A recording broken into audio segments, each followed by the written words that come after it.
patuloy ginagawang kampanya ng MMDA laban sa drunk driving na karaniwan daw dahilan ng mga aksidente. Ang detalye ng balitang yan, ang latest sa lagay ng trapiko sa live report ni Love Anuver. Love. Maraming salamat, Igan. Hinikayat ka ng MMDA ang lokal na government ng Metro Manila na magkaroon ng ordinansa laban po sa lasing na nagmamaneho o paglimita sa mga bars, beer houses at iba pang establishmento na limitahan ang pagbebenta po ng alcoholic drinks sa mga customer. Ayon sa MMDA, karamihan sa mga aksidente sa kalsada ay mga nakainom na driver. Binigyan din po ng MMDA ang kanilang pangangailangan ng breath analyzer kits para sa kanilang pagpapaigting ng kampanya laban po sa drunk driving. Sa kasalukuyan po, 2 breath analyzer lamang ang kanilang gamit at nagkakalap pa sila ng pondo para dito. Okay, mula naman po dyan sa report na yan, dako po tayo sa daloy ng trapiko sa mga oras na ito. Ang daloy ng trapiko po dito sa kahabaan po ng Mindiola, Recto at Legarda. May kita naman ho natin, napakaluwag po ng lahat ng lanes kung kayo po ay mapupunta rito sa intersection na ito.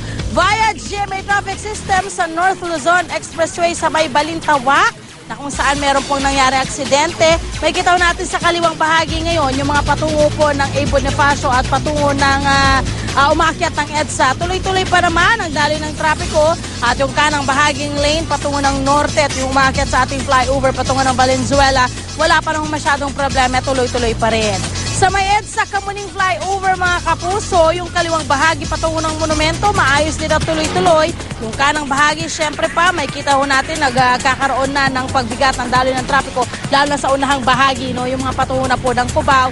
May kita rin ho natin ngayon dun sa may ground level, yung pong East Avenue, wala rin hong problema, tuloy-tuloy din po ang daloy ng trapiko. Sa may EDSA Ortigas naman mga kapuso, ito naman po ang daloy ng trapiko dyan, yung pong kaliwang bahagi, yan ho ay patungo ng Makati, yung umakyat sa mas mataas na bahaging flyover, yan ay patungo ng Pasig and Taytay area, wala rin hong problema. At yung kanang bahagi patungo po ng Cubao, ganun din po, tuloy-tuloy din po ang daloy ng trapiko. May kuling ho tayo ngayong araw, mga plaka nagtatapos sa number 7 and 8. At yan po muna ang aking update sa ating mga kasadahan at katarpikan sa Metro Manila. Pag-panigistang reyna ng kalsada, Love Anuver, small man dyan in every time.